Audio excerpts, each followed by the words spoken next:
whatever it is that China needs, China is buying from whatever customer can provide it at the best price. And if that happens to be America, so be it. They will buy them from America.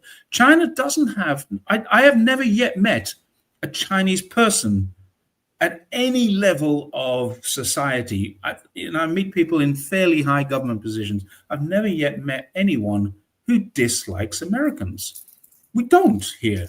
We don't dislike you. We just say, what's going on? What's happening? It's about primacy. Yeah. It's about primacy. I mean, we open the conversation up with this, where this whole thing of the U.S. wants geopolitical control. I mean, there's a clip where Donald Trump was like, yeah, we should have low tariff. What did he say? We should have low interest rates because if it wasn't for America, the rest of the world would effectively fall apart. Yeah. That's the way they think. And so, they're being positioned, or they're running into a peer in a way that the United States have not had to deal with for God knows how long, not in the modern term. And so this is China effectively saying, look, we're a peer. You're going to regard us as such. Well, I would disregard that statement. China is no longer a peer. There is an organization called the Australian Strategic Policy Institute, ASPI. ASPI hates China with a passion, but they have an annual technology tracker, which they put out. And I think there was 54 technologies in their last one, the 2024 technology tracker, and 47 of them China leads in right now. China is investing heavily in new technology, in new markets, in new diversifications, in its own domestic consumption. The 5-year plan, which came out a few days ago, not the 5-year plan itself, the draft of the 5-year plan, which will be approved by the National People's Congress in March of next year, was released just a few days ago. And that draft in it said all of these things. China is going to do this. It is going to invest heavily inside of itself. China currently has 1.2 million foreign enterprises working inside of China. Many of them are Americans. Hilton Hotel, Marriott Hotel, Sheraton Hotel, KFC, McDonald's, Coca-Cola. They're all operating here in China, and they're all doing very, very well in the Chinese market. Now, obviously, China doesn't want to say to any of those companies, we're going to seize you. We're going to take you because you're American. China has never, ever breached, as far as I'm aware, and people might be able to correct me on this and send me a link to not an American media that says China has breached, but I don't think China has ever breached World Trade Organization guidelines or United Nations charters. Never. As far as I'm aware, it's never happened. And maybe people could argue China invaded Vietnam in 1979. Okay, so yeah, all right, let's go back 45 years and say there's a point where China did something wrong. But most of us weren't even, I was, but most of the people watching this weren't alive then. So, I'm talking about in modern times, modern era, China does not breach UN charters. China does not breach UNCLOS, the United Nations Convention on the Law of the Sea.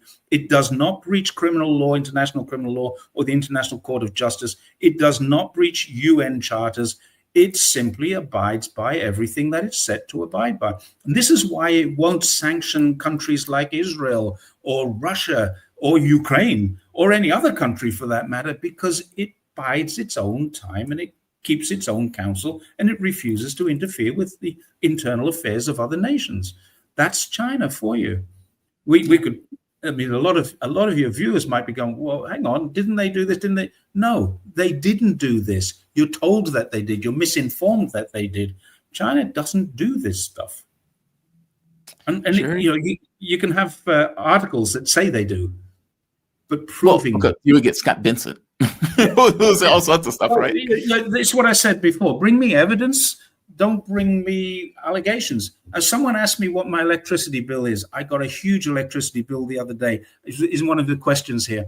It was 350 RMB, which is $70 for the month. And that was with air conditioning. I've got the air conditioner running here. It was air conditioner running 24/7, and I was home for the month, which is quite rare for me. Last month, my bill was 350. So I hope that answers the question that was asked a little while ago. But I think we're winding up. Or do you have another one? Well, no, I was gonna. What is this woman? I've been. Okay, fair enough. No, I was gonna just give you your bio and everything else. You've been Okay. with me for an hour. I don't like to overkeep people's I'm time. very happy chatting with you. As long as you haven't got another guest in the waiting room there, I'm quite No, happy no, to no, keep no. going. There's not another guest. In fact, my guest just sent me a link effectively saying that they're carrying out maintenance and they've cut off the electricity for his property. Well, if you want to keep going, and I'll be your second guest too, if you've got other stuff that you want to talk about.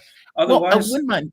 Well, I wouldn't mind hitting Venezuela for a bit because Russia has just signed a strategic partnership with Venezuela. Obviously, this is kind of getting across: leave Venezuela alone. There's that, right? There's this clear indication that Russia is sending with that. Did Russia actually do that? Because I saw a post on X that said China has said if America invades Venezuela, China will support. And China has never said that at all. That's a lie. No, Russia did sign a strategic partnership with Venezuela. Okay. Now, I do know that as a fact. Right. There was a signing ceremony and everything else where Putin, Israel. Yeah, so they did do that. I was going to ask about China on this. I don't really pay attention entirely too much to post the X because they say stuff like that. It's like Xi Jinping says he's going to attack America if blah, blah. And it's like, okay, that doesn't even sound like Xi Jinping, right? Those things come out all the time, and it's always from several accounts. I don't know where they get that stuff from. I guess it's their way of getting just clicks. Make it up as they go along. It gets clicks. And but in Russia's case, they do look at Venezuela as a ally. In fact, Rabakov came out and was like, we shouldn't abandon our allies. You know, basically, we need to not kowtow to imperialist dictates. We need to actually stand by our allies. And he was talking in relation to Venezuela. I was going to ask, where does China fall on this? Because as you point out, there were posts on X that, again, I don't pay too much attention to, but they were indicating that there was this, that China also, which I could believe would say, hey, you should keep your hands off Venezuela. That's a bad thing. I don't necessarily believe for a moment that they're going to send military support or anything like that in the way that Russia's been doing. But what is China's take on this? Okay, before I answer that, I'll just answer Jeffrey Dennison's comment, social credit scores. They don't exist. There is no such thing. I promise all of your viewers this. If someone tells you they know someone who has a social credit score in China, I'm telling you, they are lying. They are that's lying. Interesting. Okay, since you've opened this door, since this door has now been opened, okay. Where does that come from, the social credit score thing? Yeah. Would you like me to ask my wife what her social credit score is? Yeah, please do. She knows. She knows the story here. There is no such thing as a social credit score. However, there is a thing called a social credit score. And this is why Western media will often come back and say, yeah, here it is. Here's the Chinese government talking about it.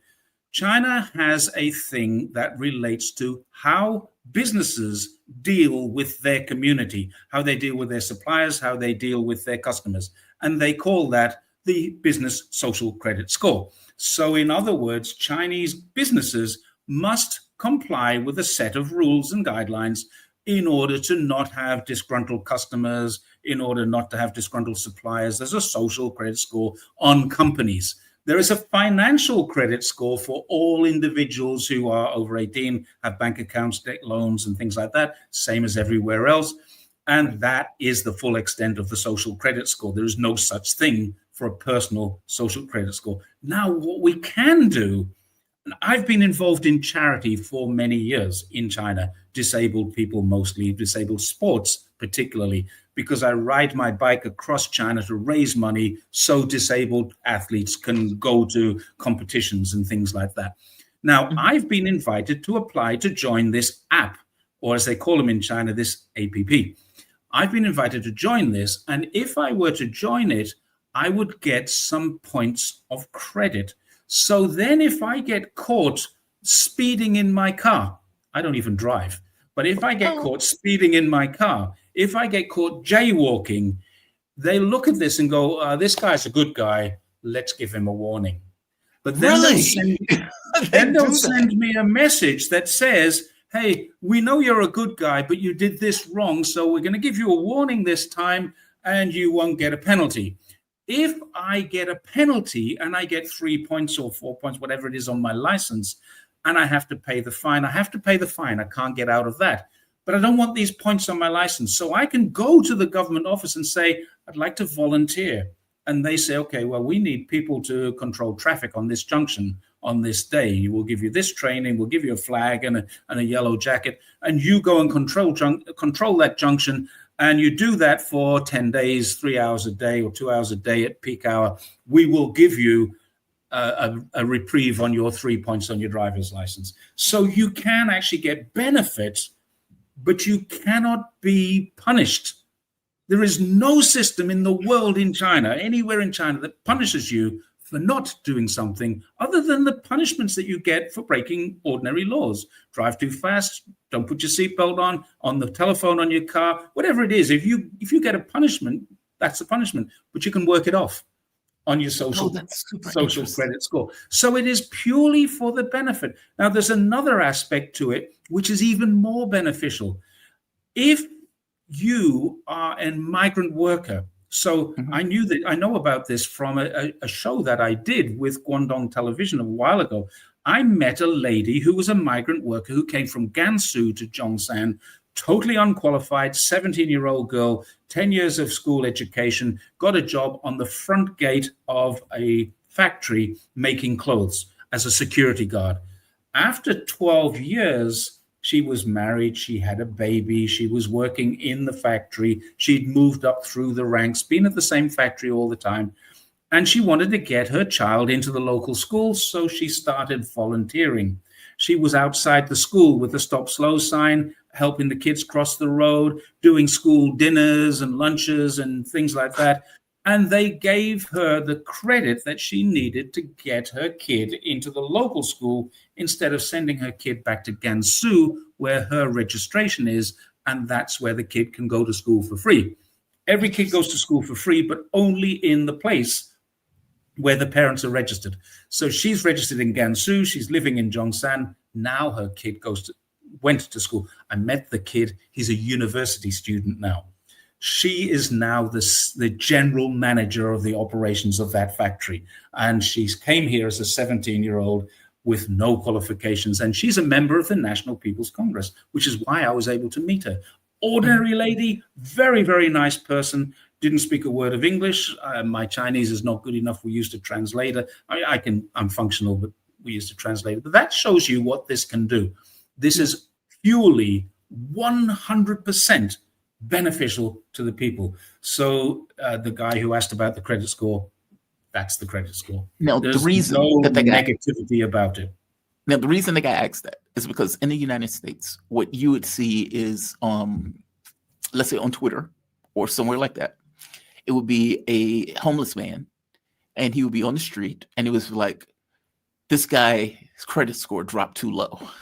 And so he couldn't get food. It was like, this is what China's, the Communist Party. How many people in America, I believe the number is about 40% of people in America need food stamps to survive. Now, if that's true, that's a damning indictment of capitalism, because there is no one, not one person legally homeless in China. Now, there are people who live on the streets. Don't get me wrong. There are people who live on the streets, but it's a choice. They have a home. They have a registered home that they can go to. Now, some of these people have slipped through the cracks in the mental health care. Some of them are working migrants who are between jobs. Some of them are people who are just saying, I'm not going to pay 100 or 200 RMB a month. That's like $30.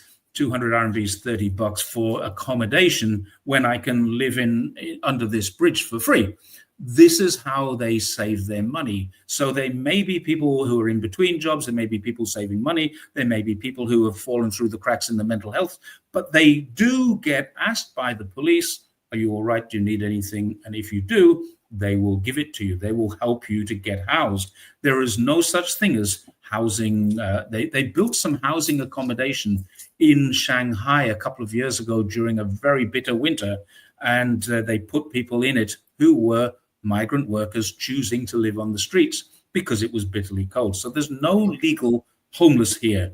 No such thing as food stamps. If you don't have enough food, you go into any restaurant and you say, I don't have enough food, and they'll feed you. Every restaurant will do that. And then they'll call the government, and the government will say, why don't you have enough food? Who's looking after you? What's the problem? And you will get help. Every single person in China will get this. No one needs to go hungry in China. There are many, many restaurants that have what they call the number 2 dish. Go in and ask, can I have a number 2, please? They will give you the food and not even ask you. Number 2 dish is the euphemism for I can't afford to eat. No one goes hungry. No one goes hungry. No one goes homeless. Now, yeah, of course, there are going to be people who, rural regions, perhaps there are people, we're not talking about numbers here. We're talking about people who defy the odds, the outliers. But in America, you have 100,000 people a day, or million, I don't know how many, lots of people. 12% of your country, 12% of America live in poverty. No one lives in poverty in China. No one. So we went from Venezuela to the social credit score to homelessness to food stamps. There is no such thing as food stamps here. You will get fed if you need it. Now, no one has. Can you imagine in China if someone dies of starvation? That would be global news. Never heard of it. Every time someone gets stabbed in China, it's global news. Crime is rife in China. Someone got stabbed. Look over there. That's what they're doing. They say 50 people last month got murdered in America with guns, but look at China because 2 people got stabbed last year. That's what they're doing to you. They are deceiving you with misinformation about China. Yes, you can find some homeless people. Yes, you have some unemployed people. Yes, you do have some people who are hungry, but it's outliers. It's not the reality of China. Yeah, it's not the norm. Yeah, here it's you should see the food banks. Our government has not been competent enough to stay open, and so it's been down for over a month. Yes, Trump has apparently pulled food from food banks that were supposed to go. SNAP benefits are about to end. Yeah, SNAP's an interesting thing. We don't have such a concept. SNAP is a really interesting concept. Chinese people go, what? I said to my wife, this was years ago, several years ago, I said, America has this many, and I can't remember the number, this many homeless people. And she said, why don't they just go back home? She couldn't understand the concept of homelessness. And then she's an intelligent lady. She's well-educated, well-traveled. She's been to Europe. She's been to the UK several times. She's been to Australia. She just, why don't they just go home? I said, they don't have a home. Where are their parents?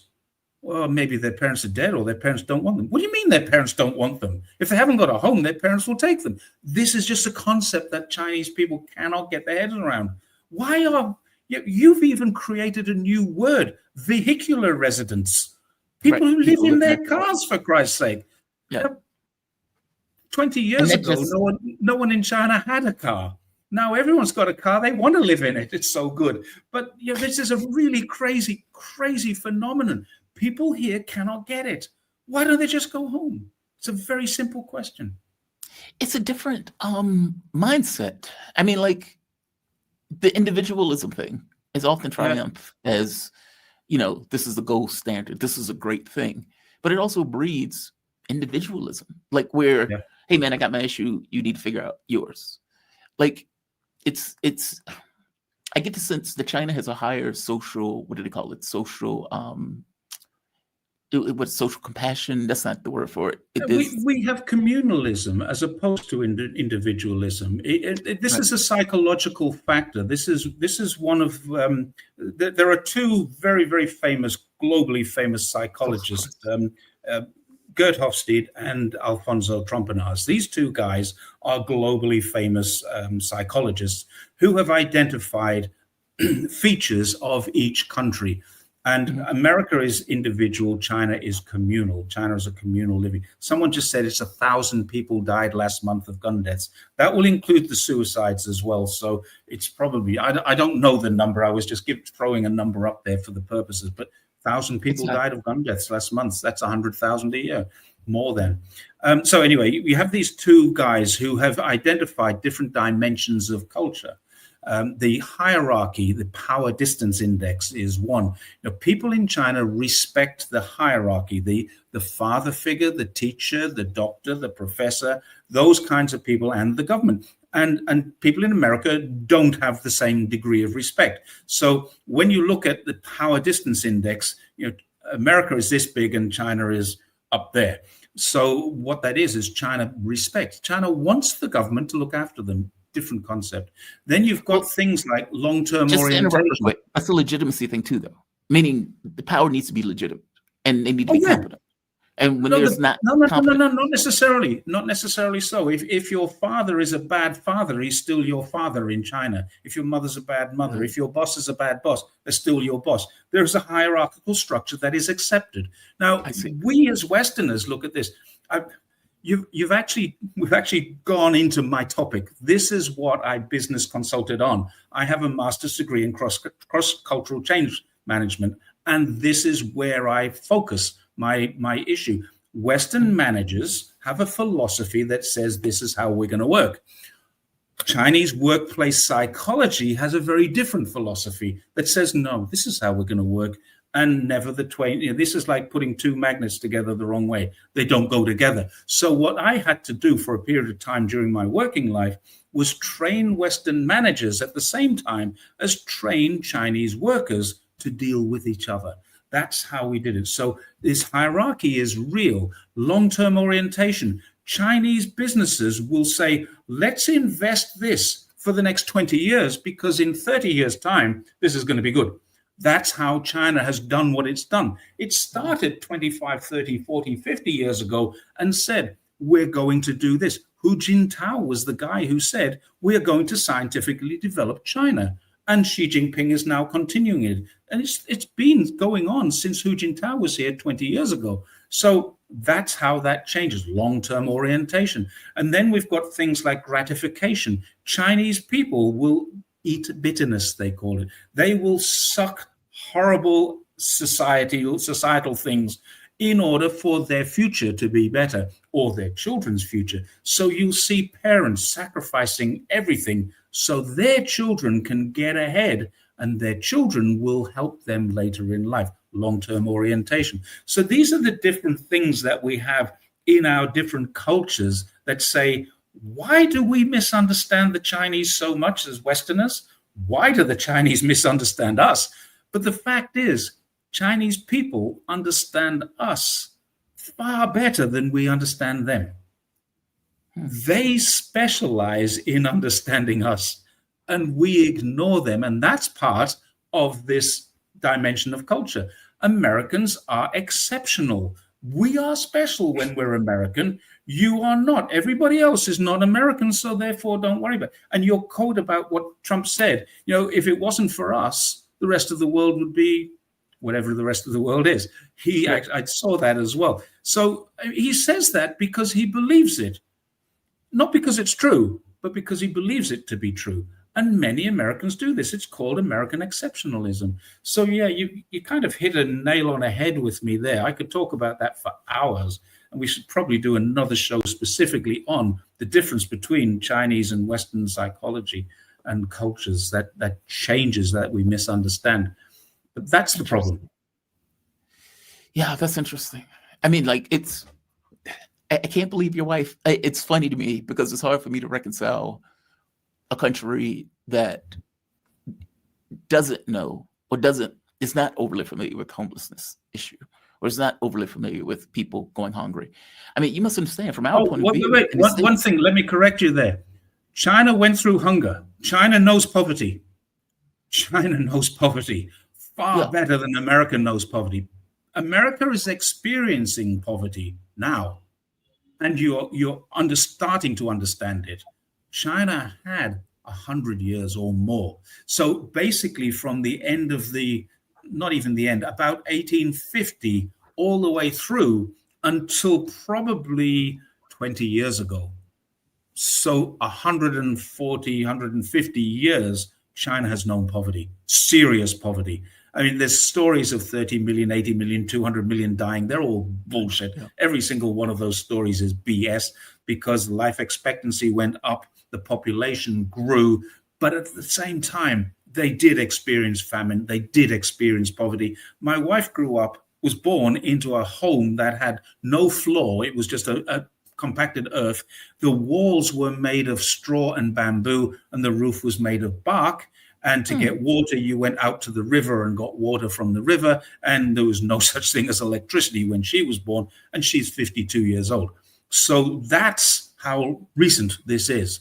Her parents now, they're not rich in any way, shape, or form. They're both retired. They're in their 80s, and they live in a 5-bedroom, 4-bathroom home, which has 3 floors and a shop on the ground floor that they rent out to somebody else, which is their source of income. So you can see now how this has really changed in the last 40 years since Deng Xiaoping, since open reform. Mao set the foundations for it, and you can say what you like about Mao. The Chinese love him, so whatever you think about him doesn't matter. Chinese love him, but they only love him 70% because 30% of what he did was wrong, because he was old and the Cultural Revolution and a few other things. But they do adore this guy. He set the foundation for where China is today, and China now has a middle class larger than Europe. Europe, the whole of Europe, a middle class in China, larger than Europe. And again, I just want to go back to this point about the whole the idea of hierarchy. That's not because of competence. Like, that's not because of China has shown a consistent track record over the course, meaning within the course of your wife's life, she went from a mud hut, for all intents and purposes, to modernity within a lifetime. Yeah. And if you were living in a society like that, you can look at the people saying they're competent. And because they're competent, we give them due credit. We give them due legitimacy. And the legitimacy is the issue. But you're saying it's not really the legitimacy. It's the fact that they're in hierarchy, like in a hierarchical structure itself, meaning we accept the hierarchy, whether they're legitimate or not. Yes and no. The hierarchy thing is a different thing. I'm talking about in the family, in the workplace, in the schools. I was a teacher here for 13 years as well.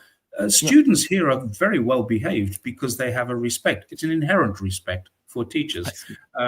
Employees will do what their boss demands of them, even if that means working unpaid overtime and stuff like that, because the boss demanded it of them. It's a respect that they have. So yeah, there's a hierarchical structure, but there is also something else that's come about more recently, and that is changes to those cultures, mostly brought about by exposure to the West. Many people, particularly where I live in the Greater Bay Area, go overseas to study. And then they come back and they have different ideas. So there's a dilution of the old system happening right now. As we speak, it's happening. And I'm witnessing this. I've been here 20 years. So yeah, I'm witnessing it. And I do speak very highly. Someone says, wow, gee, this guy speaks higher of China than Chinese people. Yeah, I do. Because I've been here for 20 years and I've seen it go from poverty, from pollution, from corruption, to what we see today, which is very different. There's very little in the way of corruption. It's not systemic. It does exist. It's not systemic. There is no crime, absolutely no street crime at all. I have not seen an assault, a robbery, a burglary. I haven't seen a theft in 10 years. I haven't seen one. Now, I'm a guy who's trained to look for this. I was a police officer for 10 years. I haven't seen an incident where somebody was violent or aggressive. There's no road rage. I haven't heard of a rape, a robbery, or a burglary in the last 10 years. I'm not saying they don't happen, but they're very, very rare. So we're seeing society has changed because people say, well, I don't need to do that anymore. I don't need those things. I don't have poverty, so I don't need to steal food. I don't need food, so there's no need to steal it. It's a very different society. There is a lot of surveillance, and a lot of people say it's because of the surveillance. No, people in China don't think like that. They think that surveillance makes me safe. People in the West think that surveillance is invading my privacy. Very different cultures. That's all they are. Right. Yeah. So education is another thing. 60% of Chinese students go to tertiary education. 60%. That is now higher than America, and everyone can afford it. This is an amazing thing. A bachelor's degree in China will cost you about $3,000. A master's degree might cost you $5,000. Are you serious? Yeah. I did a master's 30,000 a degree in the year. UK. It cost me £20,000, and that was years ago. Now, I come here, I can do a master's degree for 12,000 RMB. 12,000 RMB is less than $2,000 for a master's degree. That's because I'm a foreigner and I can go into certain schools that take foreigners. But my wife wants to, if she wanted to, would probably cost her about 35,000 RMB to do a master's degree. It cost her 20,000 to do a bachelor's degree. 20,000 is 3,000 US dollars. Wow. She did that as an adult as well. Both of us have been adult students in China. Jerry, you are awesome. Thank you for this. You are absolutely awesome. I am always amazed by some of the stuff that is coming up from the China thing in comparison to the way that the U.S. talks about it. It's so different in the way that it's such a clash. And the way that these everything that you hear in the West is misinformation about China. Everything. Jerry Gray, host of Jerry's Take on China. He's lived in China for more than 20 years, has traveled more than 40,000 kilometers across the country. Check him out on his YouTube channel. Jerry, thank you for this, man. You be safe. You have a good night. I know it's late there. Thank you, Jamal. I'll see you again next time. And thank you to your audience once more and the questions that come up. Yeah, I see. I see them popping up on the side. You're going to have to go through those questions and compile another list for the next time I'm on. I will do that. I will get them to give me a list. Do it. You be safe. I don't mind. Thank you, man. All right.